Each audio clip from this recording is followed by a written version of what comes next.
her attention.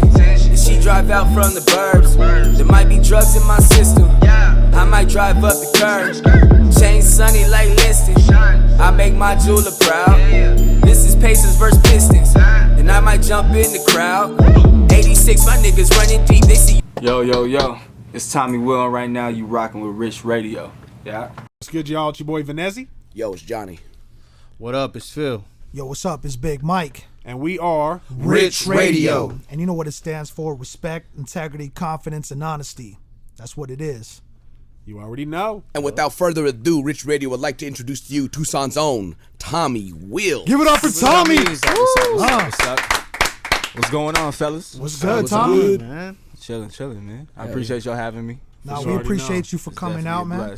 Thank you, man. Love. Thank you. All day. Especially for short notice and stuff. So True. Appreciate that. But we're going to have you on the show regardless. I know we were talking about you with this week or next week. So, right. I mean, I'm it's just good glad that to it's be now. here, bro. I'm Absolutely. glad it happened. That's it. So, one thing I was going to talk about is that track you have, is, and you have the video for it too. It's called Too Much. Okay. Right. And like watching the video, I know with Phil as well too. Yeah. We were just kind of like just the whole imagery, everything. the whole layout, the production on it. Super I thought dope. it was like super Appreciate dope. you. And like watching it just seems like, it's like, man, that looks like an artist from like L.A. or just and it's like the way you put it together. I was like, damn, this is really dope. So talk to us about the Too Much and the background on that.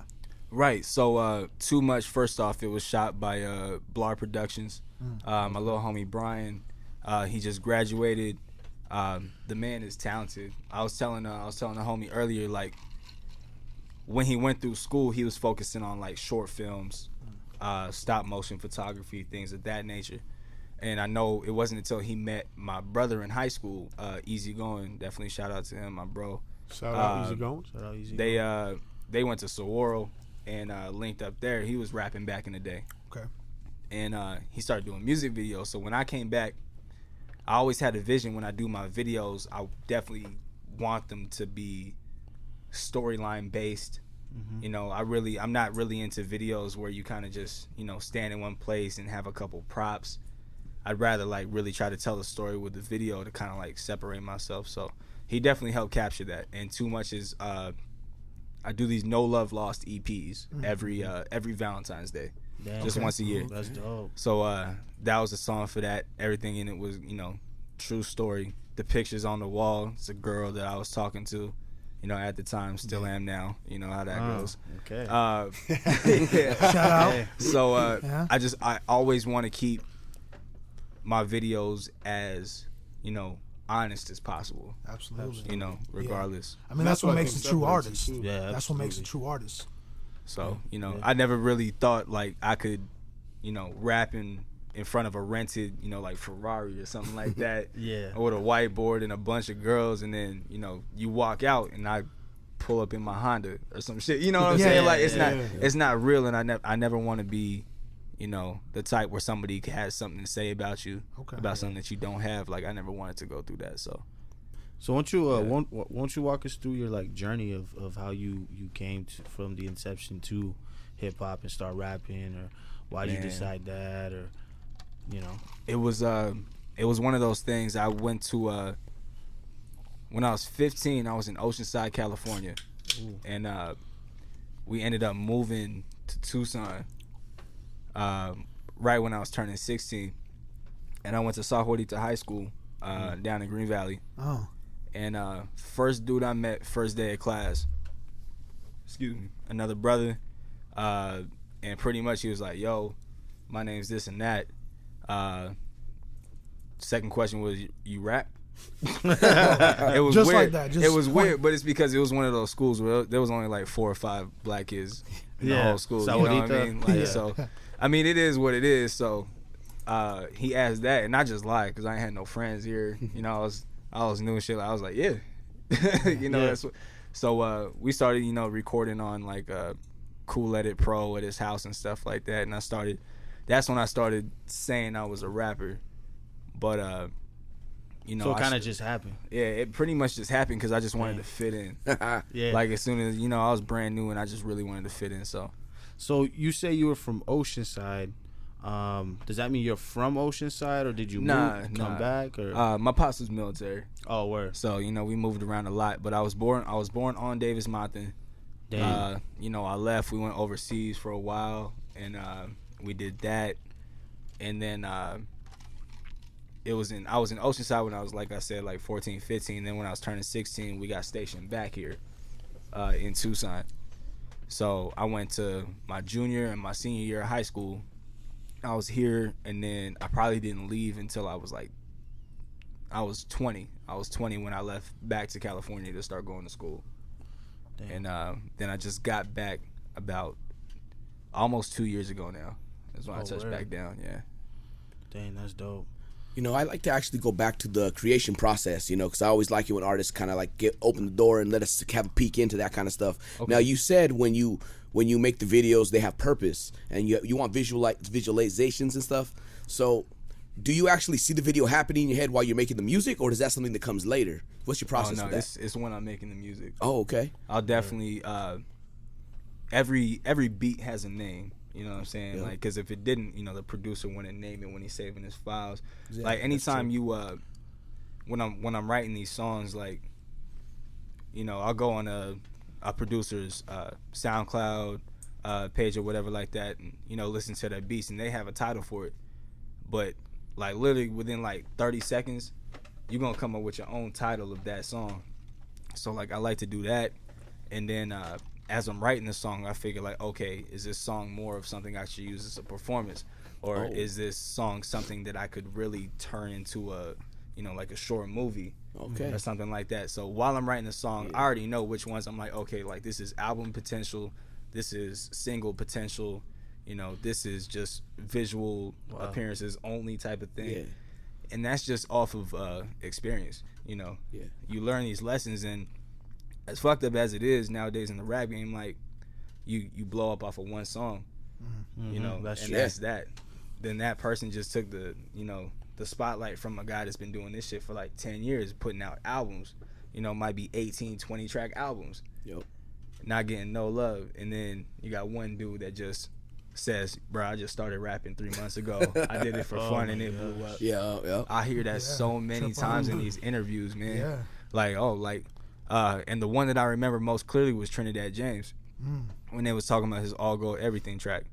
He's like, man, I just started rap. He's like, I was just doing it for fun. I didn't, and that's what it was. And he had one hit song, and now he's probably taking care of his family. You know what I'm saying? Like, just from that. Yep. So, I definitely like to really be specific with things. It's pretty much just, knowing your limits. Yep. But then knowing your possibilities as well. Oh, yeah. I always like to say that because I really don't think people are smart enough to really tell themselves, like, yo, like, I know what I can do. You don't ask an NBA player, like, how many points you gonna score 60 points today? I mean, you gotta be honest with yourself. Like, I might not get 60, but, I'm gonna drop, 20 and get some assists on the side. It's like, I know my limits. Exactly. I know where I'm at. But I know one day in my career I'm gonna hit that 60-point game. Yep. You feel me? So that's about it. That's honestly one thing that I've always noticed about you, just going back, is that you definitely live by the law of attraction. You're somebody that's positive, and you look for that light at the end of the tunnel. You know what I mean? Definitely. And I think that separates you because it allows people to see you. It allows people to see what you do, who you are as an individual. And that's a lot different than a lot of people that make music to try to sound like someone else. Right. Or they make music to try to fit into a trend that's not theirs. They're trying to fit into something that was developed completely outside of their culture or what they understand. And with you come with you, and it's raw you. And that's what I like a lot about your music and about who you are as a person. You're very genuine. Now, I just had a question, too, about the hat. Now, is the Have Will hat, is that your hat? Is that your clothing? This is my brand. Tell us about your brand, man. So Have Will pretty much is it's just kind of like my general guideline. It's back in the day, like when we first met, I used to go by Giddy, and I dropped a mixtape called Love Life Bump Gouda because I was Giddy Gouda, so Love Life Bump Gouda, and I've always tried to be on like a positive note where I'm like, yo, like do what you want to do with your life. Absolutely. And express yourself in any way possible and do that. Like I really support somebody being an individual, you know, because it's something that I feel like a lot of people have trouble with when they're young. You know, people want to fit in. You scared to be yourself at times because you don't know better. You know what I mean? So Definitely. With the Have Will, after changing my name to Tommy Will, and just the reason for that is because I went through that whole thing. I stopped rapping for about 2 years, and I was like, man, like fuck this shit, bro. Like I put my heart into this shit, and ain't nothing coming back right now. And so I lost the hope, and I came back, and I was like, if I'm gonna do this, I really want to be real with myself, you know. So my middle name is Thomas, last name is Williams. Also, my father's name is Tommy Williams. So I was like, I want to do something, you know, specifically for my family. Like, so I was like, I'm gonna go by Tommy Will. So I made that name change, and with that, I made the slogan, like I said, Have Will, and it's pretty much, you know, you have blessings, you have patience, you have dedication, you gotta have the will to, you know, do what you want to do, regardless whether it's music, a sport, paint, you could dance, like whatever it is, you know, have your creative being, and just have the will to be that. You know, You got that, you can accomplish. So that's what I'm really trying to do. I got shirts, I got these hats. I'm getting in a new order actually of a different design, getting ready for my my album release. When's your album in the next couple months? I mean, hopefully, I'm thinking about 2 months, man. Like I want to do like November. Hopefully November, but you know, it's all about getting the visuals in place too. So well, let us know. We would like to be a part of that. Absolutely. We would like to be there. Bro, I for love that, bro. Definitely. And bro, we'll wear your shirts and appreciate everything, man. That's love, bro. No, I got some. Triple X, dog. I got some. No, we got them. We got them custom made, bro. Yeah, Hey, so Tommy, I know you were talking about how you stopped rapping for 2 years. Yep. What got you back into rapping and, you know, putting out this album?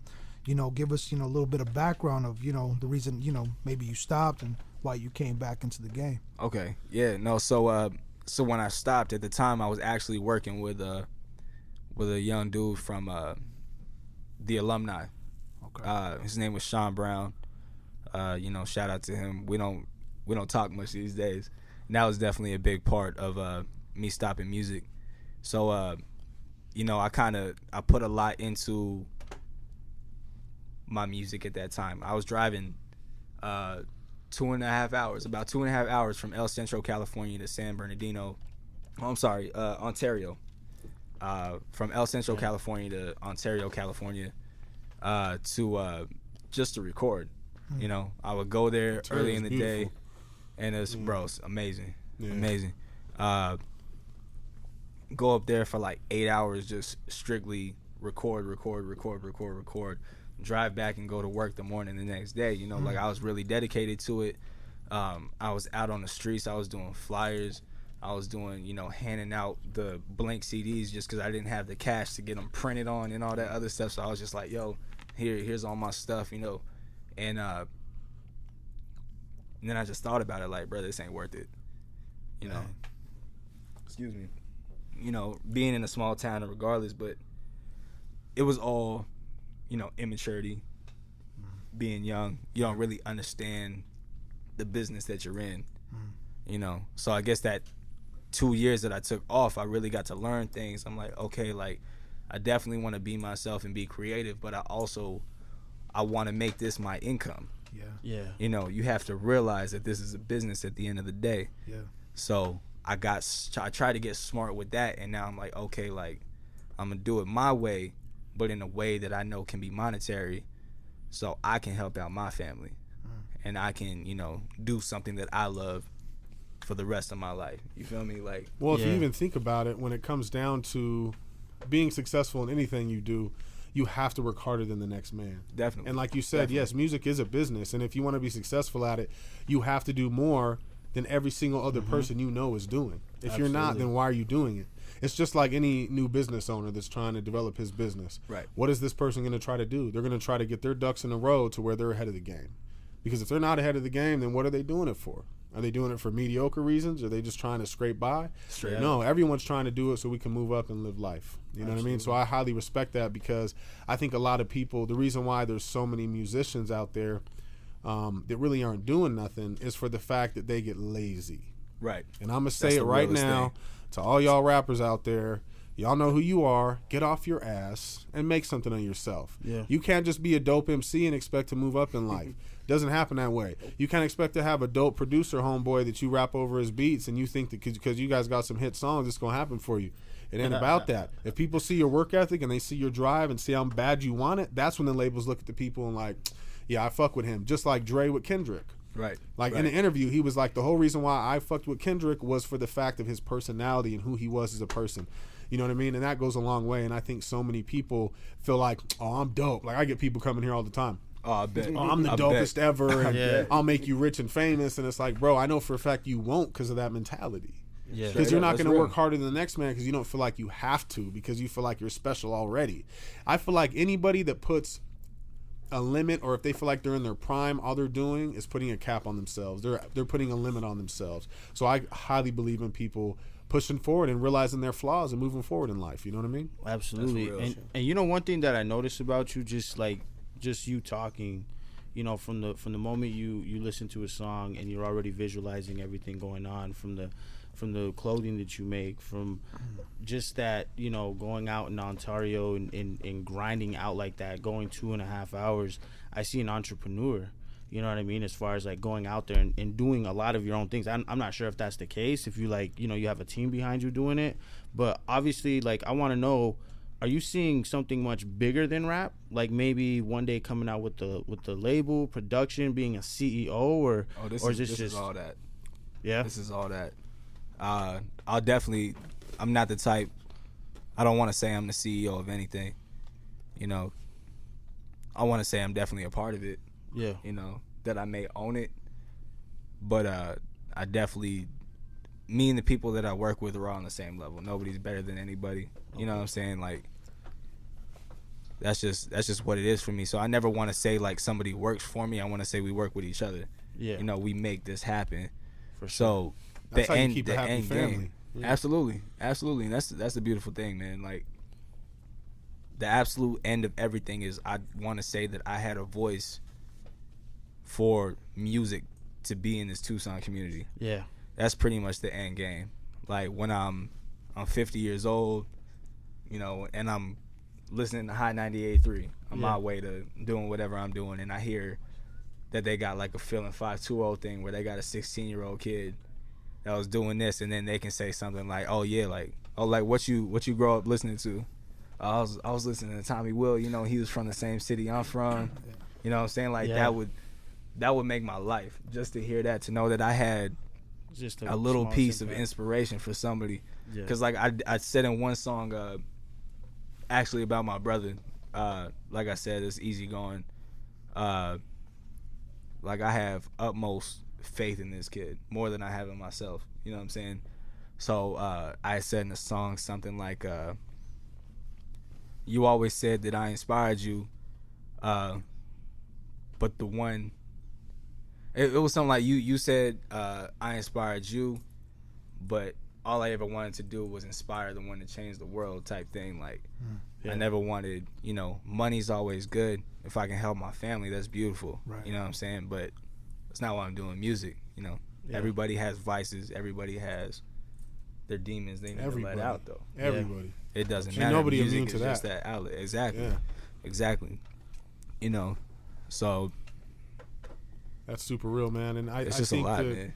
Another thing too, like you were saying about having kids, a dream for you would be to have a young kid on Feeling 512 go, yeah, Tommy Wills, who I listened to and who inspired me. Right. You know what I mean? I think that's extremely important. You know what I mean? For us to be able to do that for kids here, because look at how many people come up in LA and in New York, and they come up because they have those inspirations to go off of. They have that hope because they saw somebody that was in the same shoes they were in come up out of the same neighborhoods they was in, whatever. Right. Same thing here, regardless of how much different it is, vice versa. It's still really important for them to have a voice they can look up to. So my question to you is this, and I always ask everybody this that I interview: what is your advice to the youth to stay on track? The youngsters that are have all the influences, have the influences of really doing bad in life when they could really change their lives for a positive. What do you have? What's your advice to the children? It just goes back to the have will, man. Like, I really believe in that, man. Like, just do what you want. You know what I'm saying? Like, if music is what you want to do, if basketball is what you want to do, you know, art, whatever it is, like, just, like, why waste time? Like, if you got some extra money, why not put it into something that you love? Like, you know, it's definitely, like, just continue to push. You know, be a nuisance if you have to. When I was first starting out, I was sneaking in the Sharks nightclub. I was telling the homie earlier too. Like, I was sneaking in the Sharks back nightclub. in the day, brother. That was Mike's journey. I was watching Me too. Klepto. For real, what you Mike say? Randall? That was my Bro, too. it looked like the OG, play, man. bro. But I wasn't even old enough to know what was going on. But like, I was sneaking in these places just to listen to R.I.C.H perform, Young Caesar perform, Klepto the Maniac. You know, the two, like, K-Rock. Bro, you mentioning some names right now. So like, brother. but those were the people that I was like, because when I started music, I was like, yo, like, I'm Swindo, straight up. Shout out to him. I know he's working. Man, it was Fingers Day Freedom. I think my favorite song. There was two of them, and one was Klepto, Welcome to AZ. I thought that video was so real at the time. And I was just watching. I was like, man, like, this dude is like just straight up about, you know, Arizona, his state, his hometown. I was like, I love that, man. Like, you know, so and then it was K-Rock. It was K-Rock and Swindo. I think it was another AZ title track. And I just remember they're all parked out. They just pull up at this liquor store and the video start right there. And I was like, bro. Yeah, I like, remember I used to work in Sam Goody, right? Okay. And I used to be like, the manager. So I remember Swindo brought in a bunch of flyers for people to be in his video. And it was the first time I seen someone that I didn't really know. Because actually the dude that's running the audio for us right now, he was from a group back in the day called Resurrected Mob that made huge noise back in the day. Okay. Sold tons of units, bro, like crazy. When I was working at Sam Goody, they had consignment there. Every single time they brought in units, they were gone in a couple of days. It was crazy. It was a good time in hip hop for Tucson. Definitely was. But I remember him bringing in these flyers, you know what I'm saying, and actually having people sign up to be in this video. I was like, man, this is crazy. And then in 2005, I released a project called Lethal Weapons that I did with this dude named Mr. O. And I did a lot of local cast that you just mentioned was on that record. And it's crazy to think how far we've come from that time. You think about 2005 to 2016, like it's 11 years later. It's a completely different place. Like, bro, the way that the hip hop has moved and now how much we're coming together, bro, it's beautiful, bro. It's beautiful. So Tommy, you know, when every time an artist comes in here, I love to ask them, you know, what artists back in the day influenced you? You know, who were those artists that really made impact in your life, that really, you know, made you have that love for hip hop or just that love for music in general? I think, you know, when I was growing up, I didn't really even listen to music. You know, I was playing video games. I was trying to just chill. Like, I wasn't cool in school. You know, like, you know, I didn't care. Like, I concentrated on my homework. You know, I did that. When I was young, I knew I wanted to do something with dinosaurs. I was trying to be like a paleontologist or something like that. I was just, you know, I was just real selective of like what I did. So like, it wasn't even until I turned, I was in 6th grade where I even started being social. You know what I'm saying? So I started playing basketball, and then I tried to join the team, and I was the kid that was just on the team because he had a good attitude. You know, I had no place on the basketball court, but that was the certificate. I just had the good attitude. Yeah, I got like, you know, best attitude, best sportsmanship. You know what I'm saying? Like, I was that kid, and it wasn't until then, and I seen a dude, and I'll never forget his name. His name was Mike Steele. That's one dude. I couldn't tell you what he looked like if my life depended on it, bro. But I would never forget his name. Dang. His name is Michael Steele, and he was in 9th grade. I was in 6th grade. And he was on the team, and I remember we went to one school, and he dropped like 65 points. Damn. You know what I'm saying? And this is like middle school stuff. And I'm like, man, this dude, like, I want to be as good as he is. Yeah. You know? So I got in the gym, and I played that whole summer. That whole summer I was in the gym like 8 hours. You know, I started doing that, and it wasn't until I started playing basketball that I really got social enough to talk to people and actually find out things about dreams and aspirations or whatever it was. So when I turned that into rap, man, it was a go. It was a go. When somebody says like, bro, like when I first started, somebody's like, bro, you're trash. I was like, all right, but watch. Yeah. You know what I'm saying? I'm gonna just keep. I'm going, bro. I'm going. So Tommy, with that being said, you know, could you? I know every time we have an artist on here, we always have them, drop something, freestyle, 16, written, whatever the case may be. So haikus. I mean, can you Get bless some R.I.C.H poem, Radio you know with with a nice verse? I got something. Okay. He came prepared. Hold on. No, you had to, bro. You had to. Right. You had to. And then Vanessa's next. I'm just kidding. nice. Oh, So look this at is, him. And what's the challenge about? Yo. Perfect picture for the perfect vision. Man, it took precision, but it's all on the view. I need a ghost for my soul selection. When I start the engine, it's like Conjuring 2. Hear the statements, I get irritated. This is irrigation, boy, I'm well connected. Like the well you wishing, but I wish you well. When the night's dark, this Christian Bell. All jokes aside, no laughing matter. I reach the top and you grab the ladder. That's no respect. When I pose a threat, then I smack the camera. Change the vision, go and change your outfit. I chart the boards and I ran the outlet. Ran the break while you stand and hate when your SoundCloud don't deserve a sound check. So that was some, Hey. Yeah. Oh yeah. that sound cool. Now, going back to what you were saying earlier about, basketball helped you transition into the hip hop and whatnot. Oh, absolutely. Now, what's the family's reaction initially when young Tommy Wills is like, yo, mom, dad, I'm a rapper, or they're hearing you rap around stuff? Like, what was the family's initial reaction, and then what is it now? Stop. Stop. No, it was like one of those things, like, oh, do what you want to do. Yeah. But, make sure you graduate. Yep. Okay. That's all it was. Kind of looked at it as a phase or something? Pretty much. Yeah, okay. And then once it hit like the 8-9 year mark, I think they're starting to be like, okay, like this is. Once they saw that It took too that much long, video. though. Yeah. Once they saw the too much video, like, oh man. I don't show my parents a lot of my videos. Me neither, man. Yep, for real. I can't do it. No, it's Feel you. funny because when I put out the Lethal Weapons album, it was like some gangster rap. It was talking about busting and running the streets and all this shit. And my dad, he actually helped me fund that project. And he's completely against that kind of hip hop. He said, my dad's a square, straight up. Like he don't believe in that. But he saw my vision and he believed in what I was trying to do, and I was trying to better myself. Man. So either way, he wasn't listening to the content, but he was like, I see what he's doing. He's trying to be a young entrepreneur. You know what I mean? So and that's what you are. You're a young entrepreneur, and we need more of these kind of people in our city. And the crazy thing is every single person we've interviewed is a young entrepreneur. Like we've interviewed some really great people, man. This has been a beautiful thing.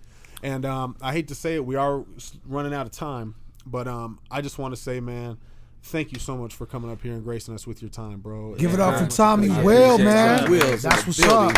One last thing though, where can we find your music, your Twitter, your IG, your Facebook, your clothing, everything? Everything. And okay, for sure. So Instagram, Twitter, Facebook is all at Tommy Will Music.